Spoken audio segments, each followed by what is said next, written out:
In this video, I'm going to show you where it says in the scriptures, in the Book of Mormon, that we're going to receive more scriptures before the second coming of the Lord. And we even know what's going to be in the content of those scriptures. This is something that I haven't heard anybody talking about, so I wanted to share it with you. Now, first off, my name is Greg Kilpack. I'm a lifelong member of the church, and I have submitted a book to Deseret Book called Secret Combinations in the U.S. Government and the Identity of the Great and Abominable Church. I really hope Deseret Book will publish me, but if not, I will publish it myself or find another publisher. Now, remember this reproduction. This is a picture of the gold plates from which Joseph Smith translated the Book of Mormon.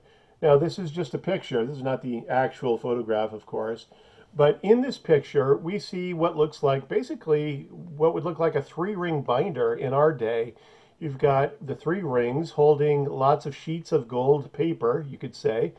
But in the circled area, you've got two locks. That is the sealed portion of the gold plates. It's like an ancient lock to just lock it up there.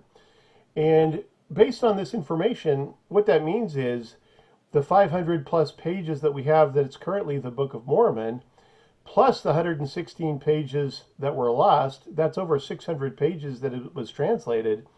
That means about 2/3 of that, or twice as much, again, was not translated. That means over 1,200 pages could be translated and given to us, talking about what's to come. And hopefully we'll receive all of that scripture. So if you're not caught up in your scripture reading, you got to get going there. Now, you remember the story of the brother of Jared in the book of Ether. The brother of Jared is preparing the barges or submarines to cross the ocean. He needs light in the submarines, in the barges. He lights the stones. The Lord touches them with the stones. We all know the story, okay? But then after that happens, the brother of Jared sees the Lord, and then the Lord gives him a vision of the future. He gives him a vision of everybody in the future and what they're doing. Okay, this is a similar vision that Nephi had, and also that John the Beloved had and wrote about in the book of Revelations. And it says it right here in Ether chapter 3. Behold, the two stones I will give that you can seal up, and that will translate the words that you write. That's the Urim and Thummim.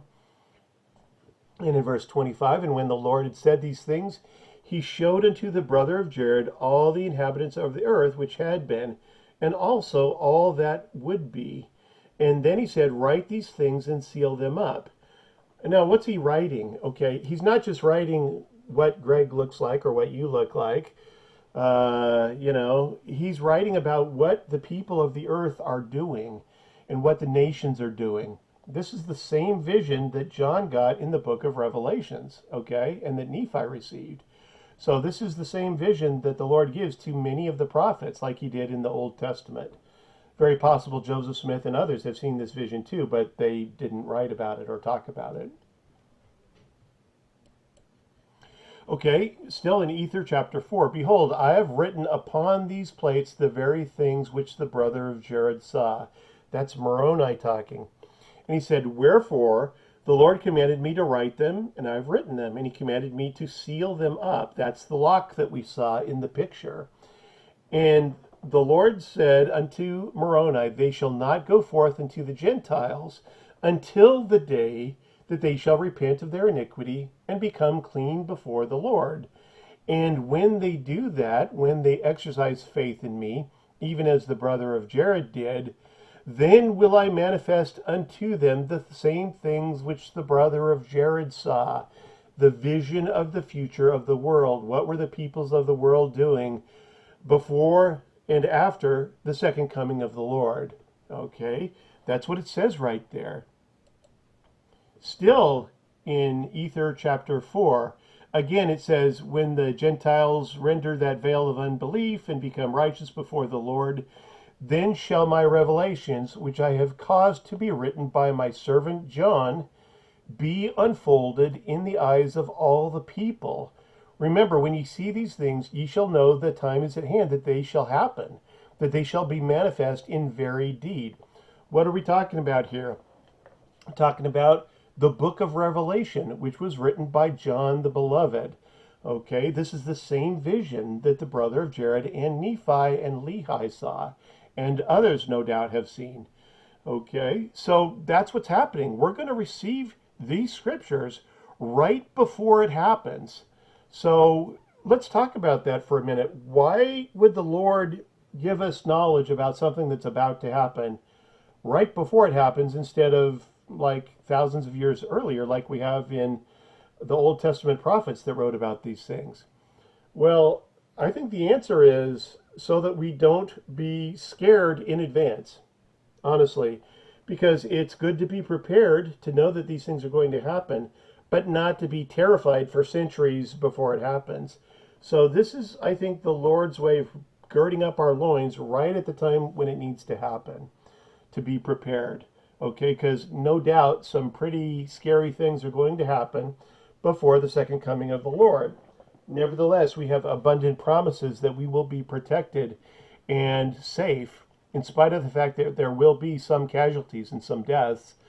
Some of the righteous will be called to be martyrs. The majority of the church will be fine and will be safe. Ether chapter 5. And now I, Moroni, have written the words which have been commanded me, and I have told you the things that I sealed up. Now Moroni is talking to Joseph Smith here. He says, therefore touch them not, in order that ye may translate, for this thing is forbidden you. Do not translate the sealed portion unless you're expressly commanded by God to do so.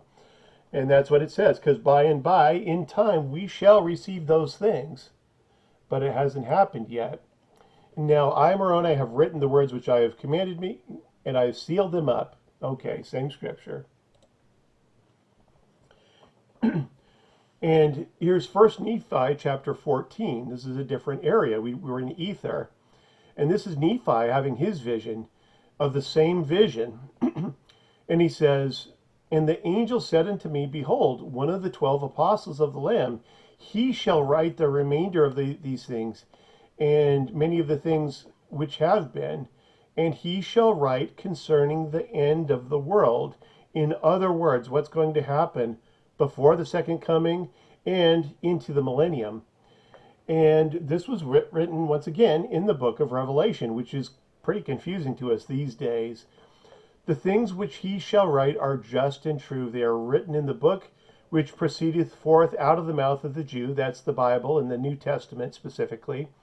And at the time they proceeded forth, that John wrote them and published them, they were precious and easy to understand, plain and pure and easy to understand. They're not easy to understand now.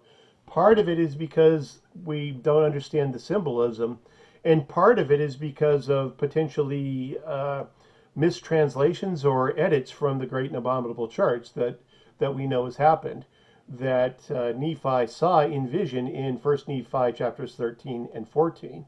Okay, so for those two reasons, we don't understand the book of Revelations the way that the basic reader did 2,000 years ago. Okay, but it says that John will write these things, and others also has seen this vision and written them up, and they're sealed. That's what it's talking about. The brother of Jared wrote these things, and Moroni wrote them and sealed them up. They are sealed up to come forth in their purity according to the truth which is in the Lamb, in the own due time of the Lord, unto the house of Israel, unto the members of the church. Okay, so that's going to happen at some point, but it hasn't happened yet. So just plan on it, because as soon as that happens, and it can't be that many years off, when that happens, boy, we got to be prepared. We're going to read about all sorts of crazy stuff that's going to happen to prepare us so that we won't be shocked when it happens. Okay. Now, it says right here, the name of the apostle of the Lamb who is going to write these things, again, is John the Beloved. So we have a lot of understanding from the book of Revelations. It's a valuable book, and yet there's much we don't understand. Ultimately, we have to understand that the Lord is going to protect us, that it is not the will of the Lord for the saints to be killed overall, to be killed in mass or destroyed, or his church taken off the earth. That's not going to happen. It says in the Doctrine and Covenants that the saints will hardly escape, barely escape, but we will escape. And we have to exercise a lot of faith and be prepared temporally to know what and deal with what's going to happen. Okay, we're going to get down to the tough times here coming up. So gird up your loins, be strong in faith and spirit, and as President Nelson has told us, take the Holy Spirit to be our guide so that we be not deceived.